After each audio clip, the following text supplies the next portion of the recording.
तो hello guys, आज का जो हमारा टॉपिक है वर्टिगो है। वर्टिगो यानी चक्कर। हम समझेंगे कि आखिर चक्कर आने का रीज़न क्या-क्या है, उसके सिम्पटम क्या है और ट्रीटमेंट क्या है। तो बिना किसी देरी के हम वीडियो स्टार्ट करते हैं।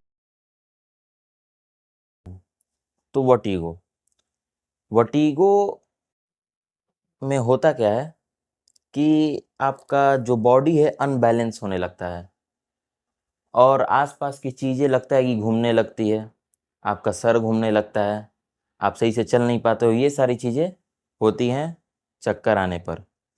और कॉमन रीज़न होता है चक्कर आने का, जैसे आपका नेक में पेन हो रहा हो, तो आपको चक्कर आता है। सर्वाइकल में प्रॉब्लम हो तो आपको चक्कर आता है, चाहे आपका सर दर्द कर रहा हो, हेडेक हो रहा हो तो आपको चक्कर आता है। तो ये कुछ रीज़न है जिससे आपको चक्कर आता है। तो हम वर्टिगो की टाइप समझेंगे। तो पहला टाइप है पेरिफेरल वर्टिगो। इसमें होता क्या है कि आपके इनर एयर जो कि कोऑर्डिनेशन और बैलेंसिंग का काम करता है, उसमें कुछ प्रॉब्लम आ जाती है, तो इसे कहते हैं पेरिफेरल वर्टिगो, ठीक है?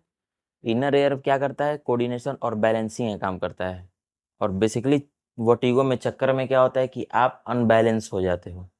तो पेरिफेरल वर्टिगो में इनर एयर में कुछ प्रॉब्लम आ जाती है, जो कि बैलेंसिंग और कोऑर्डिनेशन में डिस्टर्बेंस आ जाती है, तो उसे पेरिफेरल वर्टिगो कहते हैं। और सेंट्रल वर्टिगो में क्या होता है, हमारे ब्रेन में कोई एक स्पेशल हिस्सा होता है जो स्पेशली बैलेंसिंग का काम करता है, उसमें कुछ प्रॉब्लम आ जाने से हमारा सेंट्रल वर्टिगो होता है।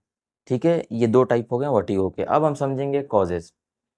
कॉजेज में पहला कॉजेज है BPPV। ये एक बहुत ही कॉमन कॉजेज है। इसमें क्या होता है, हमारे इनर एयर में कैल्शियम का डिपोजिशन हो जाता है। इनर ईयर में कैल्शियम का डिपोजिशन होने पे हमारा जो ईयर है, इनर ईयर है, जो कि कोऑर्डिनेशन और बैलेंसिंग का काम करता है और सिग्नल पहुंचाता है हमारे ब्रेन की तरफ, वो सिग्नल में डिस्टर्बेंस आ जाता है। प्रॉपर मैने पे सिग्नल नहीं पहुंच पाता हमारे ब्रेन की तरफ, तो हमें वर्टिगो आता है, चक्कर आता है। और दूसरा रीज़न है मेनेराइज डिजीज। इसमें क्या हो जाता है कि कभी-कभी हमारे इनर एयर में फ्लूइड का डिपोजिशन हो जाता है, जिससे हमें चक्कर आती है। ये एक दूसरा कॉज़ है। और कभी-कभी रेयर केस में हियरिंग लॉस का भी वजह बनती है। और तीसरा कॉज़ है वेस्टिबुलर न्यूराइटिस। इसमें क्या होता है, हमारे इनर एयर में नर्व होते हैं, न्यूरॉन, उसमें वायरल इन्फेक्शन की वजह से इन्फ्लेमेशन हो जाता है, तो हमें चक्कर आती है। सिग्नल सही से पहुंच नहीं पाती है ब्रेन तक, बैलेंसिंग वगैरह, कोऑर्डिनेशन वगैरह जो भी है, वो सिग्नल पहुंच नहीं पाती है, तो आपको चक्कर आती है। तो ये एक तीसरा रीज़न है हमारे वर्टिगो का। और इसमें भी आपको हियरिंग लॉस का प्रॉब्लम आता है। और रीज़न है इसका, इंजरी होता है ब्रेन में इंजरी हो जाता है तो आपको प्रॉब्लम आती है। ब्रेन स्ट्रोक हो जाता है तो आपको प्रॉब्लम आती है, चक्कर आती है। ब्रेन में ट्यूमर हो जाता है तो भी आपको चक्कर आती है। और नेक पेन हो जाता है, नेक में पेन होता है तो भी आपको चक्कर आती है। तो ये कुछ कॉजेज़ हैं, कॉमन कॉजेज़ हैं चक्कर आने के। इसका सिम्पटम क्या-क्या है? अगर आपको चक्कर आते तो क्या-क्या सिम्पटम आपको झेलना पड़ता है? तो चलिए हम सिम्पटम समझते हैं। तो सबसे कॉमन सिम्पटम होता है नॉज़िया, वोमिटिंग। चक्कर आने पे बहुत ही कॉमन ये सिम्पटम होता है। दूसरा, आपका जो विज़न है आस-पास का, आप देखते हो तो वो ब्लर दिखने लगता है। नेक पेन होता है, हेडेक हो जाता है, सर दर्द, चलने में आपको दिक्कतें आ सकती हैं और रेयर केस में आपका हियरिंग लॉस हो जाता है। ये कुछ सिम्पटम है वर्टिगो का। और डायग्नोसिस क्या-क्या है, इसका डायग्नोसिस हम समझते हैं। आप सीटी स्कैन, एमआरआई टेस्ट करके आप पता लगा सकते हैं कि आपको किस रीजन से, चाहे कान में इन्फ्लेमेशन हो जाए, फ्लूइड डिपॉजिट हो जाए, कैल्शियम का डिपोजिशन हो जाए, चाहे ब्रेन में कुछ प्रॉब्लम हो। सीटी स्कैन या एमआरआई की वजह से आप उसे समझ सकते हैं कि आखिर ये जो चक्कर आ रही है, किस वजह से आ रही है।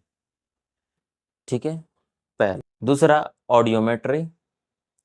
इससे भी आप पता कर सकते हैं किस रीजन से आपको चक्कर आ रही है। और तीसरा ENG, ये डायग्नोस है, ये करवाइएगा, ये टेस्ट करवाइएगा तो आपको पता चलेगा कि आपको किस वजह से चक्कर आ रही है।